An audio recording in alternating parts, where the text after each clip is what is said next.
This is your chair, because you're bigger than me. You sit in this thing right here, I don't trust it. And I want you guys to hear something before we take a break. Because I feel like God brings certain people into your life for a certain reason. Absolutely.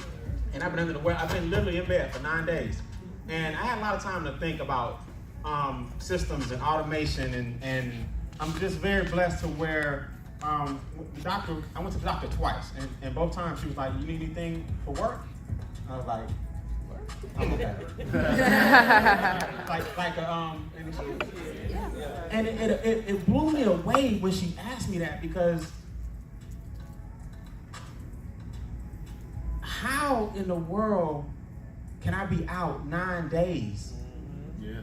You know what I mean? Yeah. And there's people that go to work every day, hardworking people like people in the room. We gotta get you the freedom, whatever it takes, because if I had a traditional job, I don't know if I would have been able to deal with what I just came through. And look, the flu, let me tell you something. This is not there's some people in here going through way worse. I'm not sitting up here acting like the flu. I'm talking about the things that you can, the illnesses that you can kind of get through. I'm not knocking, and it's people in here dealing with way worse situations. I'm saying, when she asked me for that doctor's notice, and I was blessed enough to be like, no, I'm okay. I don't need anything to get to anybody. I said to myself right then, it's time to step up the level of automation and education this year. It's time to step up the level of commitment and dedication that you have to your business, because I want to put everybody in this room in a position where you don't need no excuse for nobody to do nothing.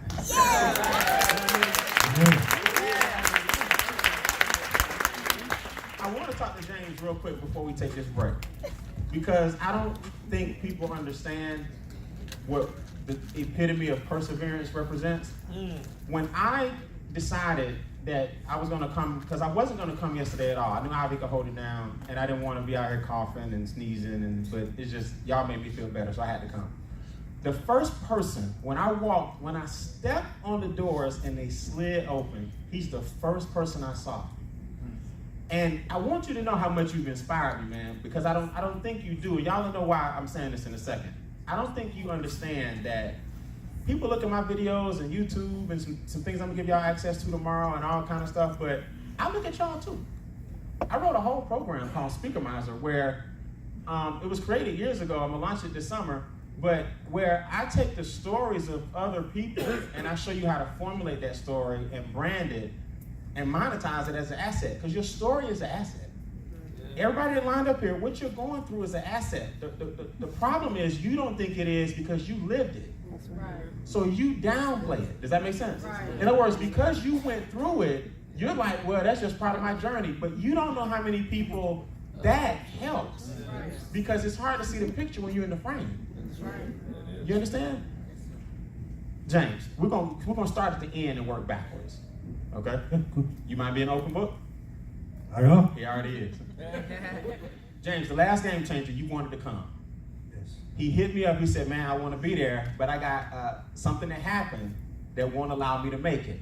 Tell people where you were last game changer. In jail. He was in jail. Now I said, James, what happened? He said, man, somebody disrespected my wife. I know that's I ain't asked right. no more questions. I said, well, Hey. somebody disrespected the brother? Disrespected his wife? At the fair, with my kids. Tell everybody what happened. And when he got out, man, it was so cool. He went live when he got home. He was like, a lot of y'all don't know, I've been in jail. And when you go to his profile, you know how it says name, single, all this stuff? It says prison. So we're gonna go back to that, right? How you grew up in the whole nine. But what happened at the last game changer, man? Tell everybody what happened. Man, y'all was excited to get here, right? And my wife and I and my kids, we were looking for somewhere to park. We live in Dallas, Texas. I mean, y'all know Dallas is ridiculous. Traffic is ridiculous. They had the Texas Fair going on, and I had my kids down from Memphis, and we was looking for a place to park. And literally it took us an hour to find somewhere to park. And when we finally found somewhere to park, the lady motioned for us to come in on the first row, park. No problem, right? So we go in, my wife is driving, we go in the park, and as we were parking, this little short guy, little chubby guy, he starts screaming at my wife, like, hey, you can't park right there. And I told her, I said, roll the window down. Who the you talking to, bro? Went off on it, right? And so she parked. She ended up getting out with the kid, with her daughter and my son. We ended up walking away because I didn't want to talk to him. He stayed trying to say, come here, man, let me holler at you. I don't want to talk to you, bro. Look, man, we've been taking an hour trying to find somewhere to park. We here now, let's go. I'm going to get my kids in here and have some fun. You know what I'm saying? I ain't got time for all that. So he want to argue. I don't want to argue. My wife go talk to him. I go to pay the lady who initially told us to park there. So I'm talking to the lady. I'm paying the lady. I'm like, man, this is ridiculous. She's like, yeah, I know it's too many Chiefs and other Indians and blah, blah, blah. So we talking, right? And I'm looking at out of my peripheral vision, probably where the guy is back there in his suit. Dude comes from way over there across the street. He comes from over there to over where we were. I'm noticing he coming over here. So I'm talking to the lady. This is not even the guy I initially was arguing with. This was another guy. A completely different dude. Apparently he was a supervisor. So I'm talking to the lady, and I you know, my passion comes through. I speak a little loudly, so I don't know. He may have thought me and the lady was arguing. We was not arguing. We were talking. She was agreeing with me. So he comes up, like, what's the problem? I'm like, bro, ain't no problem. I don't about your business. He kept talking. When I'm heated, leave me alone. That's right. You know what I'm saying? Just leave me alone when I'm heated. He kept talking and kept walking. I told him, bro, you take one more step, I'm going in. He took one more step, I went in. Literally. So that's what happened, man. You know, I'm there trying to enjoy my family, have fun, man. You know, my temper is off the chain. I thank God for personal development because it has totally changed my life. It saved my life. So James is in jail. He hit me up. He's like, Brian, I ain't gonna be able to make it, man. They got me doing what you do about 30 days. They had me for 30 days, but I ended up doing like 8, 9 days, something like that. Okay.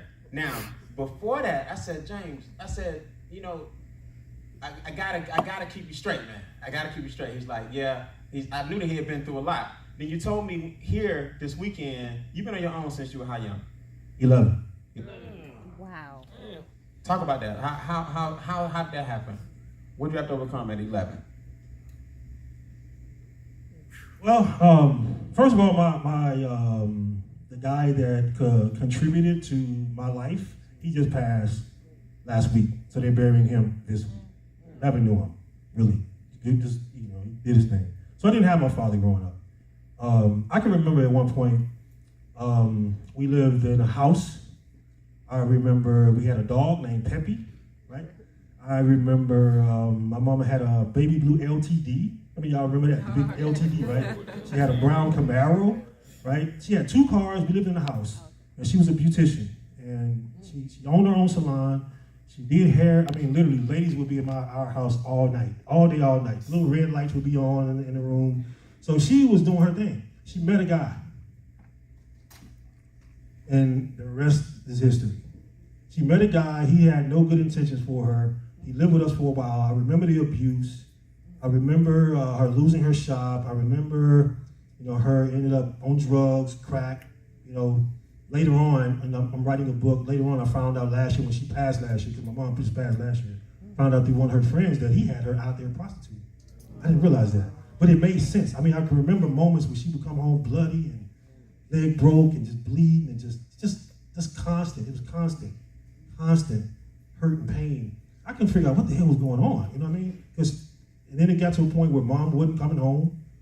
I would be in the house 3-4 days, no food in the house. And I would have to call my grandmother and say, Granny, I ain't seen my mom in a couple of days. And she said, what? And she would have to come pick me up. And I would just bounce around a lot. From my grandmother's house to my aunt's house. Thank God I had, family members that cared enough to want to step in and help. But, it was, the streets raised me, man. I mean, being able to gravitate towards what was cool and popular back then, and started, gangbanging and just doing a lot of stuff, man, that just wasn't smart. You know what I'm saying? And that's why I believe so much in the power of associations in your environment, because it can consume you to a point where you don't make the right decisions. And so that's what the situation was, man. Didn't have my mom after that, because that's when things really started going down. she stopped coming home. She was out there doing her thing. And I was about 11, 12 years old. Ended up not going to school for one whole year, having to repeat another grade. It was a mess. It was a mess. But God. And I'm going to tell you guys something. People don't want to go through their story, but that's your story. We don't want to go through the things that we go through while we're going through them. You see, the thing is, we shouldn't just be going through them, we should be growing through them. You understand what I'm saying? And so thank God that I was able to grow from that experience and be a father in my children's life. I have 2 kids, well, 3 kids now. 2 of my own, my wife has 1. And, you know, being a father, to me, is the greatest gift on earth. Amen. The greatest privilege on earth, to be able to be there for your children.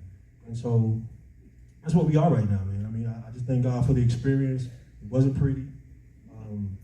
Landed me in the prison for 10 years, 8 months. Spent 10 years and 8 months in prison. You know, like Ivy said last night, you know, what does a millionaire look like? People, when I tell people that on stage, I speak on stages all the time. Hundreds of people, thousands of people. And every time I say that, I'm an ex-convict. I spent 10 years in prison. People be like, what? You don't look like an ex-convict. What does an ex-convict look like, right? So, thank God we don't look like what we've been through, right? You know what I'm saying? So, just had to endure, man. We just had to endure life. You know what I'm saying? Life. We all got a story. We all got a story. It may not have been as drastic as mine, but we all got a story. You know what I'm saying? Hey, man, I just want you to know that to be as transparent as you are, to be a walking testament that you can get out of prison, do a decade, get in network marketing, start your own business, make 6 figures, not once, over and over and over, become part of my econ, and share the fact that you know your story and what you've been through, that's not who you are. That's right. That's not who you are. That's a part of what made you where you're going, which is yet to be determined. That's right. Your story and what you've been through is not necessarily who you are. That's a part of where you're going, which is yet to be what? Determined. And every day, man, you guys are creating success for yourselves. The ups, the downs, the trials, the tribulations, the celebrations. You're creating a story for yourself. But the thing you got to do now is understand that the test that you're passing, because you're passing it, if you wouldn't be here if you wouldn't pass the test. Right. The test that you're passing right now, you got to make sure that the reward that is waiting on you, you got to make sure you get through the test so that you can get the rewards that are waiting on you, because they will be bestowed upon you. But nobody said it was going to be easy. Does that make sense? Don't ask for it to be easy. Ask for it to be worth it. That's right. Yes, sir. Don't ask for it to be easy. Ask for it to be worth it. So, man, I just want to tell you, I'm going to have you on my podcast as well, man. And I just want to let you know, man, you inspire me more than you believe. And if it took 20 years or you followed me for me to meet you in person, I want you to know the honor's mine this weekend. Not vice versa. All right?